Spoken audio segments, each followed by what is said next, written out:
Olá, uma ótima tarde a todos. Aos que ainda não me conhecem, meu nome é Kaique. Bom, se você chegou até aqui, né, eu sinto informar que infelizmente nós já estamos na reta final do nosso curso.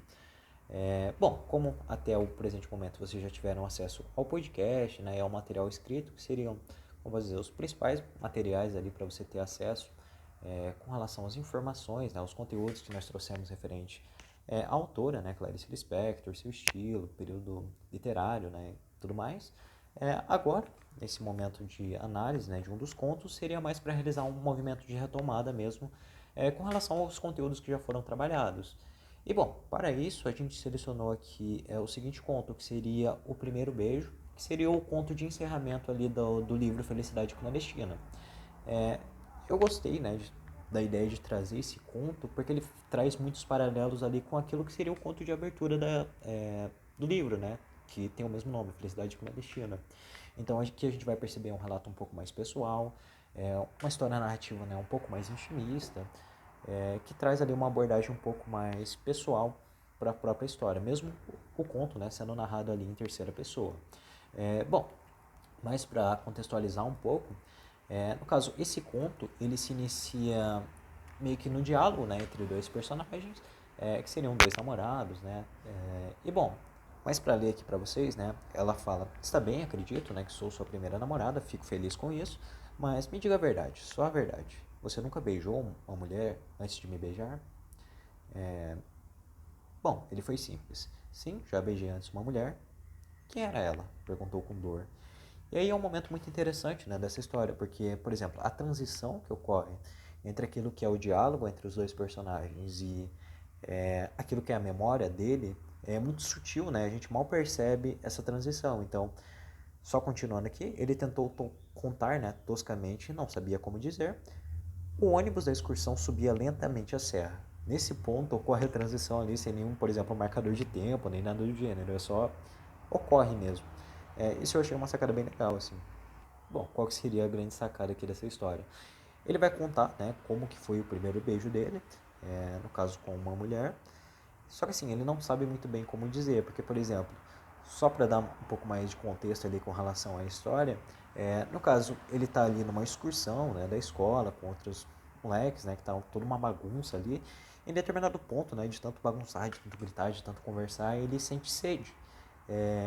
E bom, essa sede, né, que ele tem, meio que vai, como posso dizer, meio que vai agonizando ele durante algum tempo ali, até eles chegarem em um ponto, né, onde ele poderia, né, de fato, beber água. Bom, ao descer do ônibus, ele vai direto, assim, tamanha seja que ele se encontrava, né, naquele momento, e assim, ele vai direto para esse ponto, e assim, de olhos fechados mesmo, ele vai para beber água.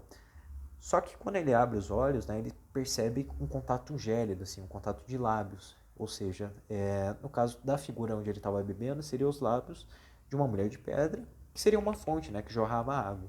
Então foi dali que ele bebeu a água. Só para fazer a leitura ali para vocês, né, para ficar um pouco mais claro, o ponto que eu gostaria, né, de destacar seria esse. O ônibus parou, todos estavam com sede, mas ele conseguiu ser o primeiro a chegar ao chafariz de pedra, antes de todos. De olhos fechados, entreabriu os lábios e colou-os ferozmente ao orifício de onde jorrava a água. O primeiro gole fresco desceu, e escorrendo pelo peito até a barriga. Era a vida voltando, e com esta encharcou todo o seu interior arenoso até se saciar. Agora podia abrir os olhos. Abriu-os e viu bem junto de sua cara dois olhos de estátua fitando-o. E viu que era a estátua de uma mulher, e que era da boca da mulher que lhe saía a água. Lembrou-se de que era realmente o primeiro gole Lembrou-se de que realmente ao primeiro gole sentira nos lábios um contato gélido, mais frio do que da água. E soube então que havia colado sua boca na boca da estátua da mulher de pedra. Havia jorrado dessa boca. A vida havia jorrado dessa boca, de uma boca para outra. Intuitivamente, confuso na sua inocência, sentia intrigado. Mas não é de uma mulher que saiu o líquido vivificador, o líquido germificador de vida. Olhou a estátua nua. Ele a havia beijado. Sofreu um tremor que não se via por fora e que se iniciou bem dentro dele e tomou-lhe o corpo todo, estourando pelo rosto em brasa viva. Deu um passo para trás ou para frente, nem sabia mais o que fazia, perturbado, atônito, percebeu que uma parte de seu corpo, sempre antes relaxada, estava agora com uma tensão agressiva, e isso nunca lhe havia acontecido. Estava de pé, docemente agressivo, sozinho, no meio dos outros, de coração batendo fundo, espaçado, sentindo o mundo se transformar. A vida era inteiramente nova, era outra, descoberta com sobressalto, perplexo num equilíbrio frágil. Até que, vinda da profundeza de seu ser, jorrou de uma fonte oculta nele a verdade, que o logo o encheu de susto e também de um orgulho antes jamais sentido. Ele, ele se tornara homem. Até esse ponto aqui da história, o que a gente pode perceber é o seguinte: bom, essa narrativa, né, contendo todo esse relato um pouco mais pessoal, né, essa abordagem um pouco mais íntima, né, com relação ao personagem, né, ali ao namorado, a gente pode perceber seria esse momento de transição, né, em que esse garoto ele se entende quanto um homem.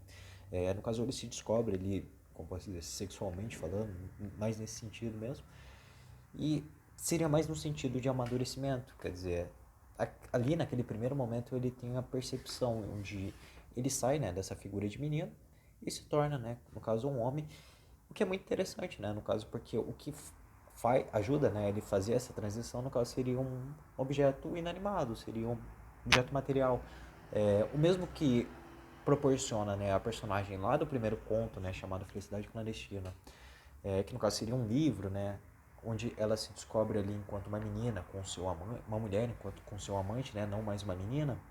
Aqui, ao invés de do continuar sendo menino, né, o contato com a estátua, né, beber daquela fonte, né, beber daquela água, o contato dos lábios dele com os lábios gélidos, né, daquela figura da mulher de pedra, é o que ajuda ele, né, a fazer essa transição de enquanto menino para homem, né? Então, eu gosto bastante porque tem essas duas abordagens, né, do que é se descobrir enquanto indivíduo. E bom, seria mais ali, se manteria, né, ainda nesse plano de idealização dos objetos, mas principalmente não na percepção, né, mas no autoconhecer-se. Seria mais nesse sentido. Então, esse eu achei um conto bem legal de trazer aqui para vocês, mais para conversar sobre mesmo. E bom, os comentários que eu tinha preparado, né, referentes a esse conto seriam mais isso mesmo. Qualquer outra coisa que vocês tenham percebido, achado interessante, podem ficar à vontade para comentar aí, né, na parte de comentários. E, bom, qualquer coisa a gente, qualquer dúvida, né, a gente responde. Então, pode ficar tranquilos, pode ficar, né, à vontade para comentarem o que quiser aí, tá bom? De toda forma, gostaria de agradecer a atenção de vocês. Gostaria, né, de agradecer muito por terem acompanhado o curso até aqui. E bom, mais como uma parte de encerramento mesmo, agradeço a atenção, um ótimo dia, uma ótima tarde, uma ótima noite para todos. Espero que tenham gostado do curso. Feedbacks podem ficar à vontade para comentar ali na parte final. Muito obrigado, tchau, tchau.